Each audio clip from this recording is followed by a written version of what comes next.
एक हफ्ता बीत गए थे। गुड़िया के गायब होने के बाद मम्मी बिल्कुल टूट चुकी थी। रोज अलमारी के सामने बैठकर रोते रहती थी और वही फोटो देखती थी जिसमें गुड़िया और शनाया थी।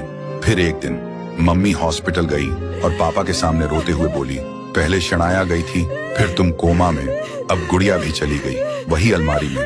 अब मैं बिल्कुल अकेली रह गई हूँ। तभी पापा की आंखों में आंसू आते हैं और उस दिन पहली बार पापा के हाथ हिलने लगे थे, क्योंकि पापा सोच रहे थे वही 7 साल पुरानी बात। 7 साल पहले शनाया घर में अकेली थी। मम्मी और पापा किसी काम से बाहर गए थे। शनाया ने अलमारी के अंदर से एक पुरानी किताब निकाली थी, वही किताब जो पापा को उनके दादाजी ने दी थी और कहा था इसे कभी मत खोलना। लेकिन शनाया ने वो किताब खोल ली और उसमें एक पेज में लिखा था, यह अलमारी नहीं, एक दूसरी दुनिया का रास्ता है, एक जन्नत का रास्ता।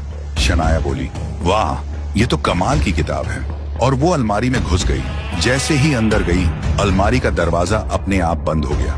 कुछ देर बाद मम्मी पापा घर आए और जैसे ही घर में कदम रखा तो उन्होंने अलमारी के अंदर से कुछ आवाजें सुनी। दोनों दौड़ के अलमारी के पास गए, दरवाजा खोला और जो देखा उनके पैरों तले जमीन खिसक गई। शनाया अलमारी के अंदर मरी हुई मिली थी। ये देखते ही पापा का मन इतना डर गया कि वो वहीं घूम गए और कोमा में चले गए।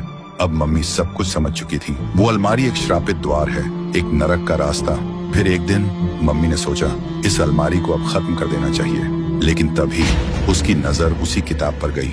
उसने वहीं राज पढ़ा। अब मम्मी और भी समझ गई थी, ये सब इस किताब के वजह से हुआ है। मम्मी ने तुरंत वो किताब को आग में जला देती है और जैसे ही किताब जल के राख बन गई, घर के अंदर से आवाज आई, मम्मी मम्मी मम्मी आप कहाँ हो? तभी हॉस्पिटल से फोन आता है। डॉक्टर बोलते हैं आपके हस्बैंड होश में आ गए हैं। सुनते ही मम्मी रो पड़ी, लेकिन खुशी के आंसू थे। तभी घर के अंदर से गुड़िया और शनाया दोनों आती हैं। मम्मी देखती हैं, शनाया अब बड़ी हो चुकी थी। दोनों बेटियां बोलती हैं, मम्मी आप रो क्यों रही हो? मम्मी मुस्कुरा के कहती हैं, कुछ नहीं बेटा, बस ऐसे ही। तो दोस्तों, आपको यह कहानी कैसी लगी कमेंट में जरूर बताना, और अगर आप चाहते हो और भी ऐसी कहानियां तो इस वीडियो को 1 लाख लाइक तक पहुंचा दो।